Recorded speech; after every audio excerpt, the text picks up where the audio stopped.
I think what he was going to say is, that's Rocco and I'm Sean. Ladies and gentlemen, without further ado,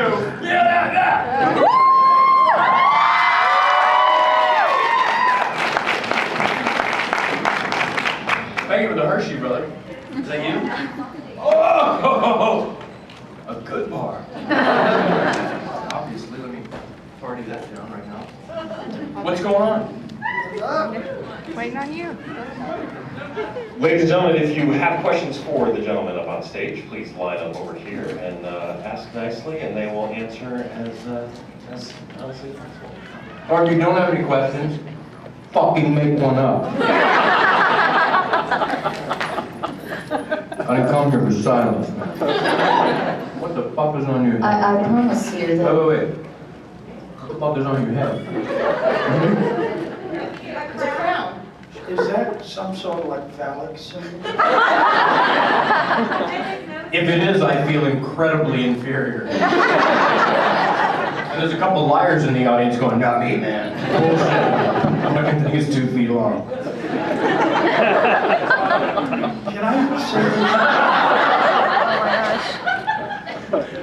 Can I say this joke? Yeah. Okay. All right. What's 12 inches in white? nothing. Nothing. That wasn't that good. Really not good for any guy out here. What do we got? I thought it was funny, Rock. We're fucking damn run the whole afternoon. Everybody's getting up and leaving. Well, They're my babies. Thank you. you went porno and they're fine. I'm sorry, you guys. It's okay. She was like, this is the wrong channel. Went straight porno. You know, that's like bad grandpa. But I know, but... This lady thought that it was a grandpa movie. Brought their 5-year-old, 10-year-old son to it. Until the first scene when he was at that goat. He got some dick. I think he said it's so much.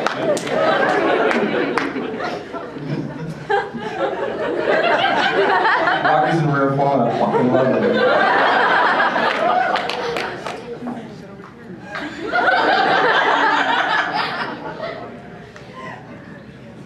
That's all you need to do.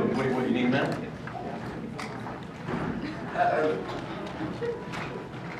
It's good. In the meantime... Well, it's good because my question actually is for you, Sean. I know you probably don't remember me. I worked with you in the line of duty when I was still Mission Park. And I don't know who you like I said, I'm kidding, I'm good! See, I'm a thespian. Like, she was believable, man.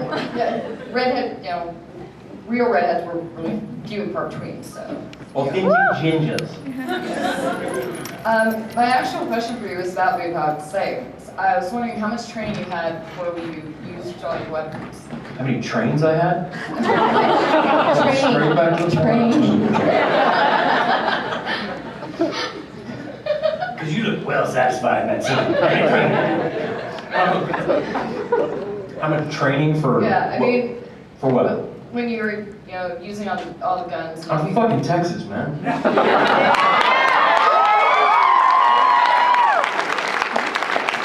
Shot that shit on day one. Were you born and raised using weapons? I'm from Texas. That's a silly question. But I do love you. I think you're. And it has nothing to do with like where you were raised. Yeah.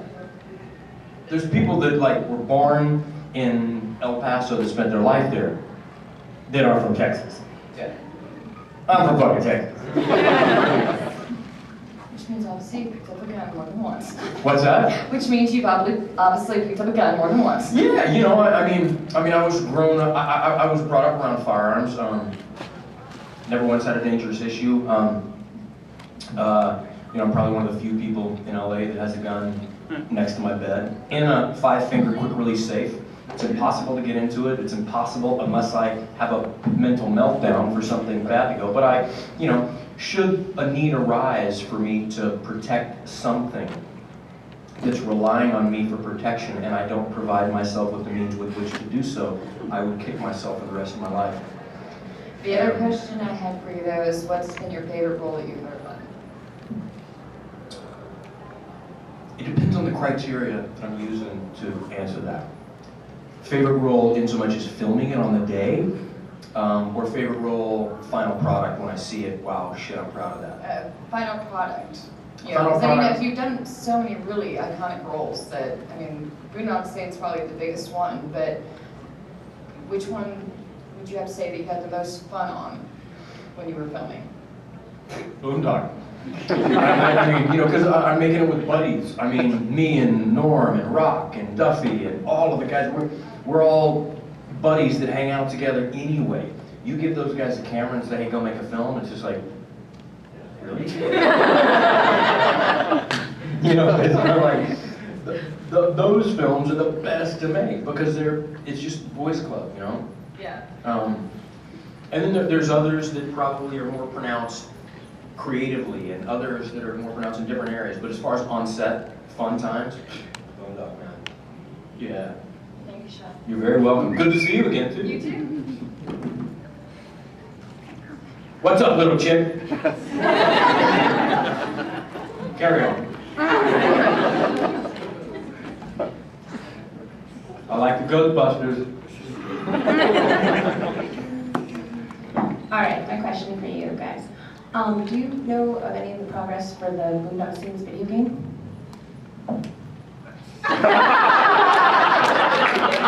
First I've heard about it. I really don't know. Don't we already have one out there? Didn't we do some in Texas, Austin, about 4 years ago? South by Southwest. Yeah. You know, there was I don't know for sure. There was a company that was going to do it. That company, I think, lost the rights and gave it to another company or something. I don't know, to be honest. I don't know. But I know that that's something that a number of companies have been trying to work toward. I don't know if they edged a deal or not, but I'd play that shit, you know. You win though. What? Could you're from Texas and you can do the, you know, guns and everything.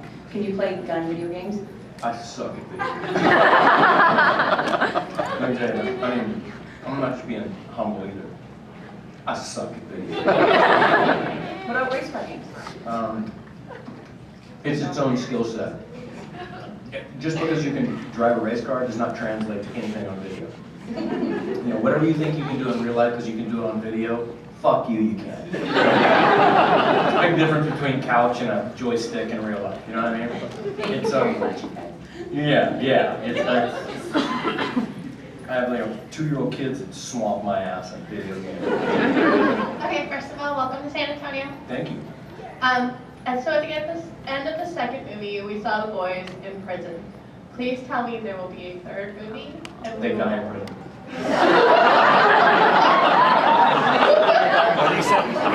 Has he talked of a third at all? There's been some chitter chatter there. Oh, come on, give it up. I hear that all the time, come on. Not that easy! Stop it! Rock, you wanna take this, baby? You know, Sean knows more than I do. No. And I'm sure there'll be a third. There'll be a fourth probably someday. Duffy wrote a script, and I know that they're accelerating towards production. Yeah. But I don't have a definitive date or anything like that. I know somebody said on the internet that they're going to go into production before the end of the year. I've been doing this 20 years. Bullshit ain't happening. Okay, thank you. You're very welcome.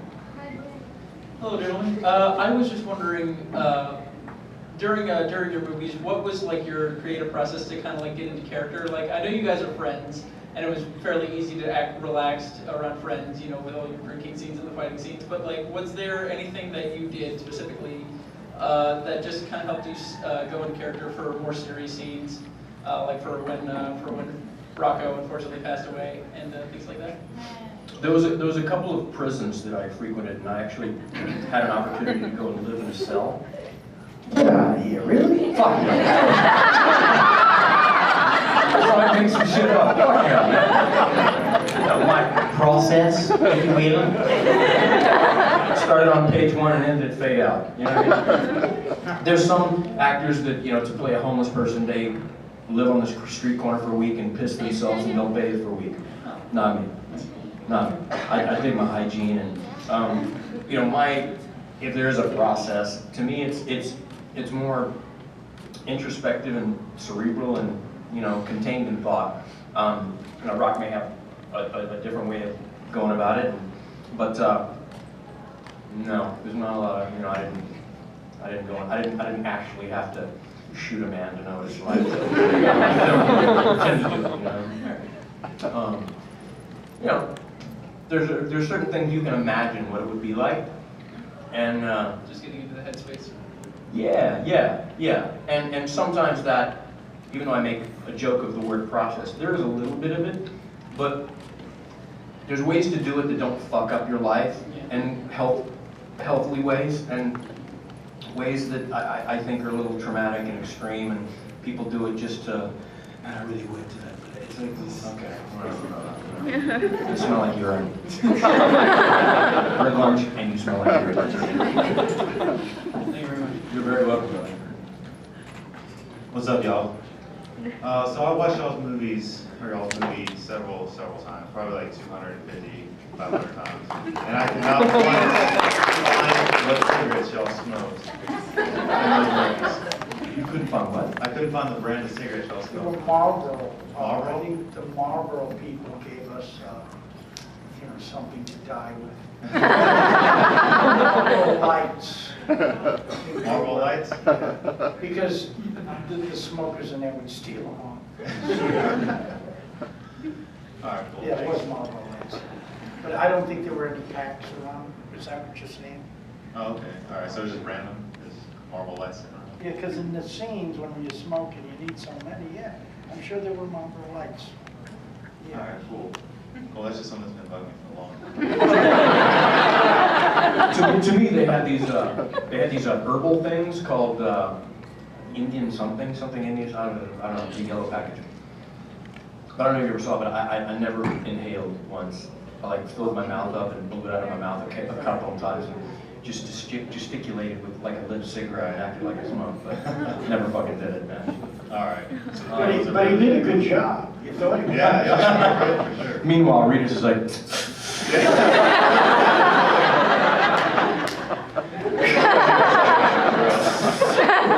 Alright, thanks, y'all. You're very welcome.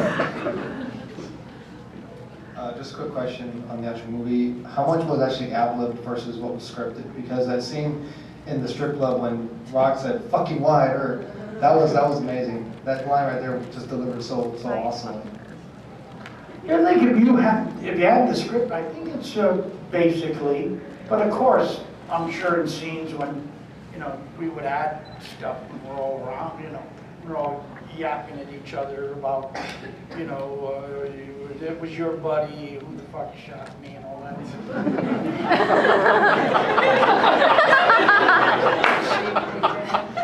I'm talking about the same movie. Yeah.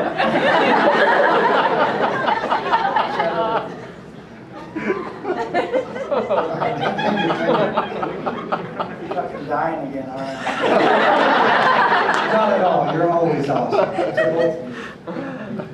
This is mostly towards Rocco, but I'd like to hear both of your opinions. How do you feel about the character Romeo in the second one being a cheap imitation of trying to fill Rocco's shoes for the first one? What is he? You can't replace Rocco. But Romeo was a good Yeah, but I was attempt at it. dead. Yeah. I don't think it was an attempt to replace Rocco, you know? And I agree with you. Rocco's kind of the conscience of the film. And I don't say this because he's. For the second I one, agree. right? I don't say this because he's here, but he's my favorite character in the first one and the second one. And I would say that whether he's here or not. He's the conscience of the film. He's the lens that we see life and perspective and values through. He's back there going,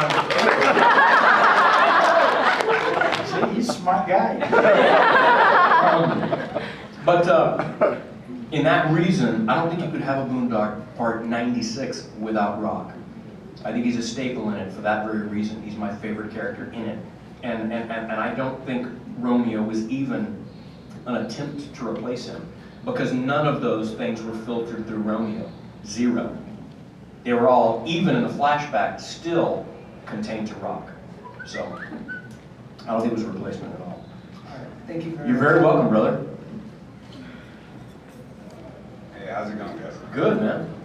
All right, real quick, I just want to know who gets the blame for cutting out the scene before the extended Rock. release? I blame Rock for fucking everything. The scene with the touched by no man. Say it again. The touched by no man scene with the pit bull in the meat shop. Yes.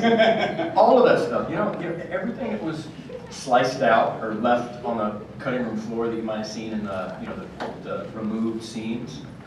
You know, I think one of Troy's biggest regrets is leaving out the phone call with our mom. Yes. Yes. And you know, That's the the second studio, part to that question. yeah, the studio thought, it doesn't move there's all kind of rules that you follow in filmmaking and in writing and everything else. And, I'm a big proponent of throwing those out the fucking window once you've adhered to them as much as you should. And that's one of them. Like, does it drive the story forward? No, it doesn't.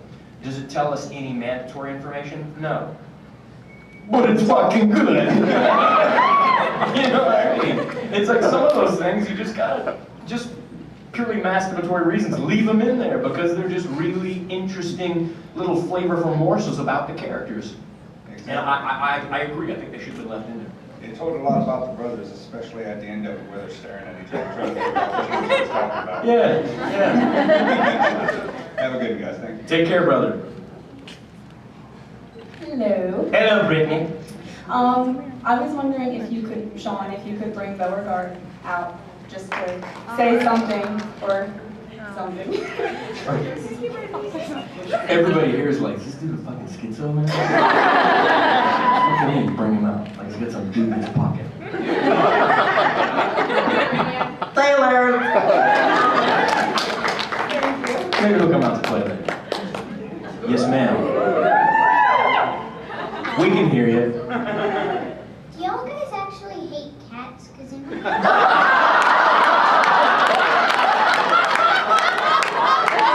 Please tell me somebody videotaped that.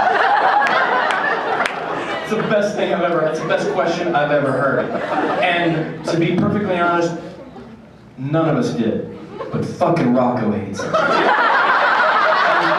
Just tell you, I've had a problem with Rocco. He doesn't like cats, he never liked cats, and it was a stipulation to his contract. Because he was a method actor. Everything I said about the process that I don't do, Rock does.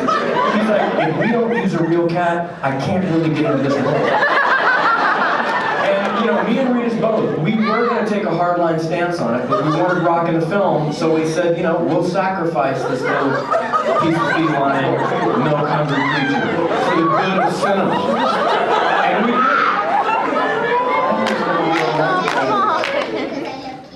I love kitties too. I'm just kidding, I'm kidding. I love kitties too. I love kitties. And no kitty cats were harmed in this, I assure you. Because I love kitties. Very nice to meet you, honey. Faith. God bless you, Faith.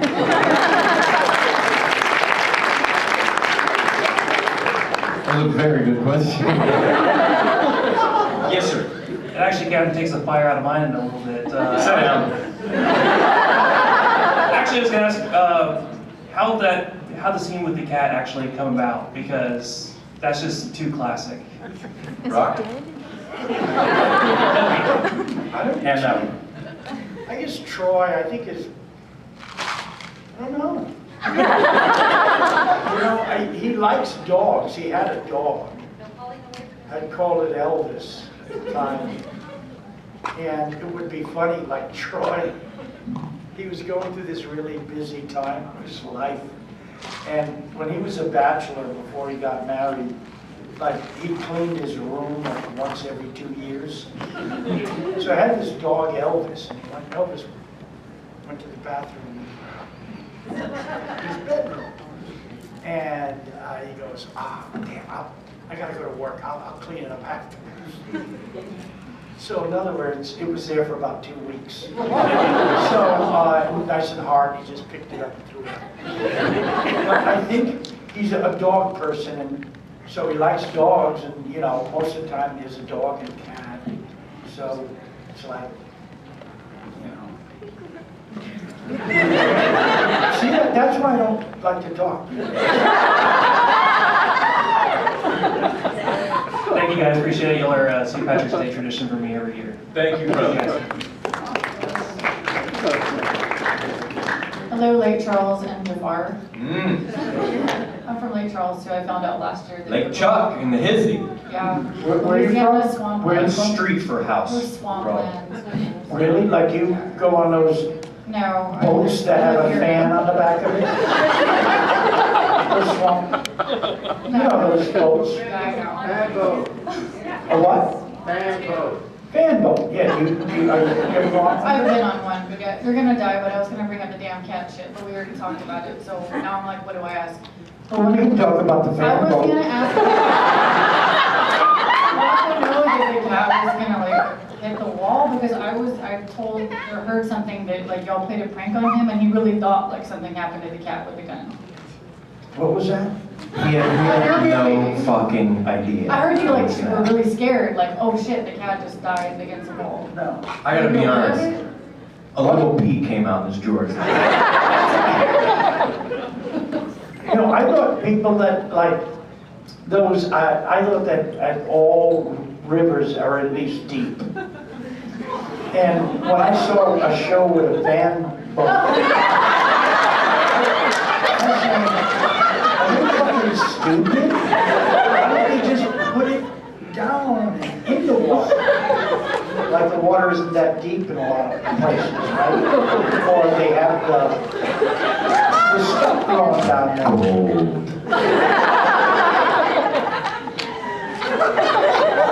Anyway, I like your joke in the bar. I've used that before, and you gotta be careful when you say the Boondock Saints joke too that you told.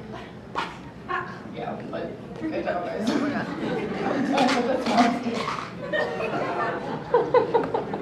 Dude, I'm thinking fan boats. Could you imagine a cat in a fan boat?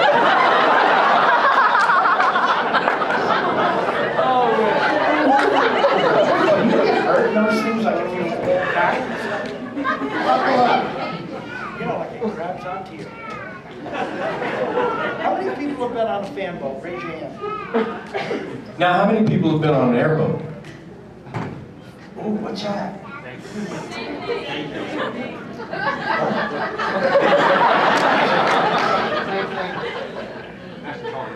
Exactly. Yeah.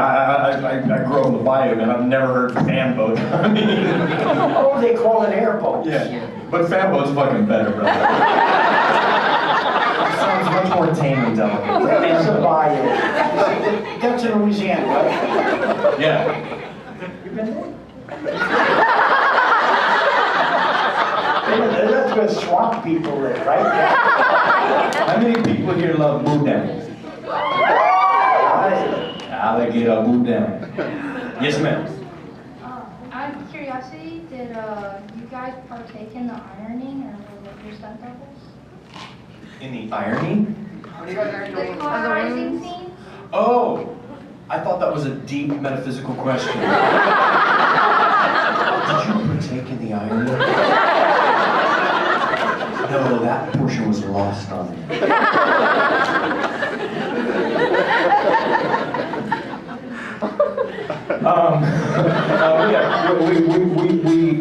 We didn't use real iron, but I'll tell you the gags were pretty horrific. Like, because you can't fake that. You can fake the hot iron, but you can't fake a gag being tight around your neck and your face. So that place was kind of nasty. Like the next day, our faces were all scarred up from being roped and tied and gagged and muzzled. It was.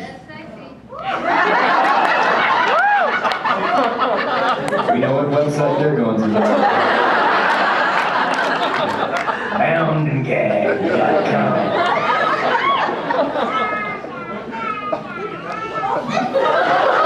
Sorry, you're no sweetie. There's another one tonight. Yes, ma'am. With all the cat stuff being said, I have to ask a question.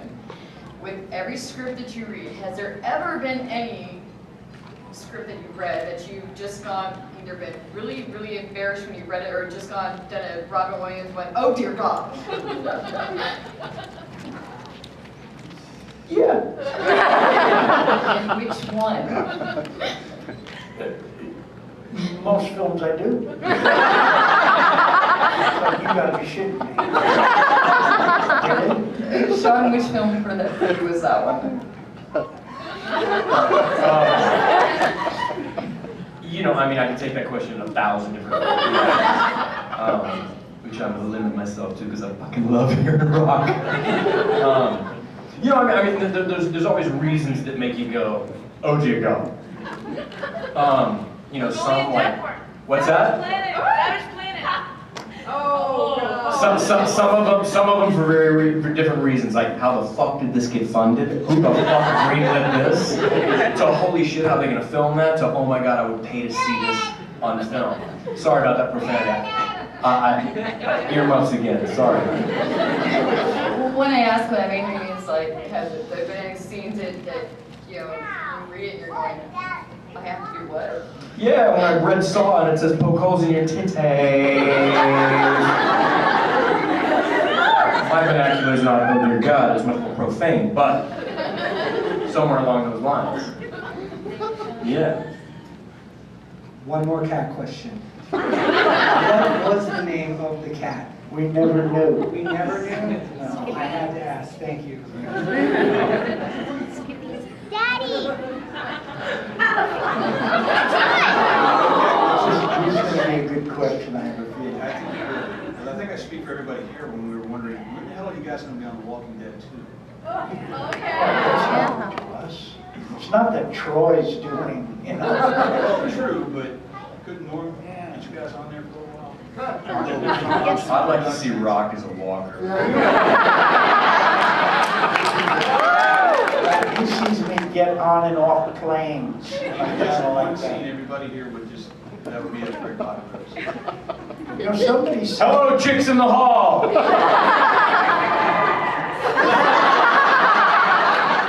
They just left that little Vine thing. That's my Beatles moment. You know, somebody said that there was a poster, a Boondock Saints poster in one episode of Walking. Yeah, there was.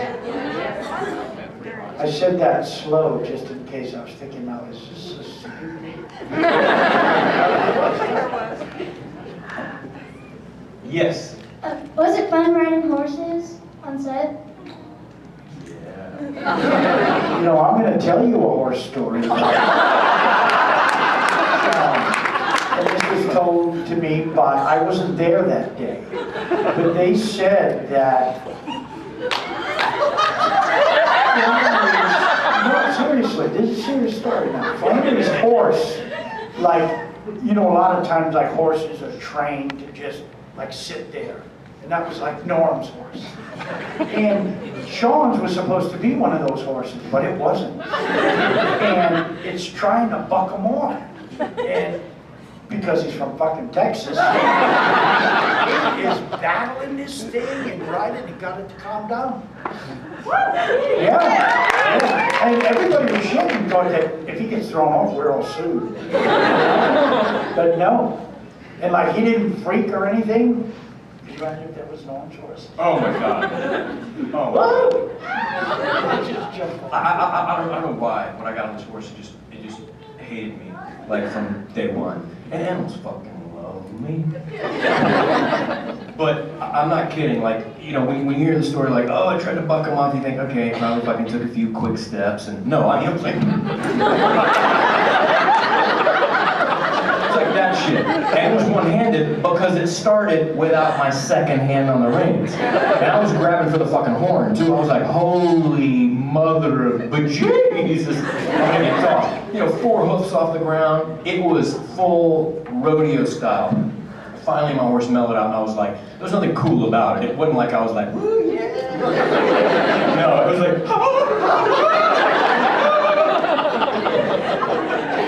meantime, Rita's horse is one of those who's like 958 years old, couldn't fucking take a step, had to.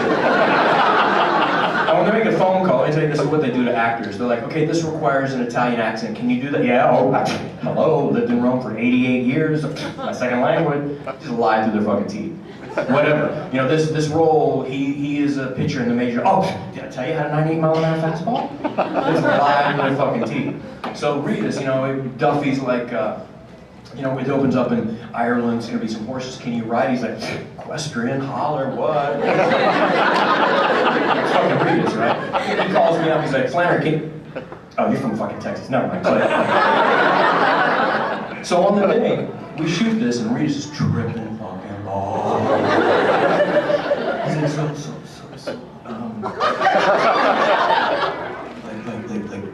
do you think...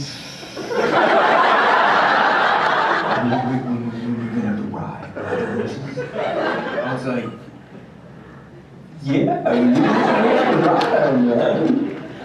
He's tripping out. So they crane this motherfucker on the horse because he didn't know how to get on a horse. The horse is here, 4 legs, and they got a harness on Rita's. They shift him over the crane. And Rita's he's like this.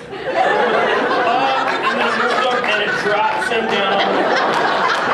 He's sitting on the horse. The whole time I'm like, oh shit, you really can't fucking ride this horse, man. After that, and I'm the first person to tell you, man, there's some shit I can do in life and some shit I can't do in life. And 2 things happened that day. One that I could and one that I couldn't. Same thing for Regis. One he could and one he couldn't. We're sitting on these horses and we got to roll a cigarette. Never smoked a fucking day in my life. So Regis is like,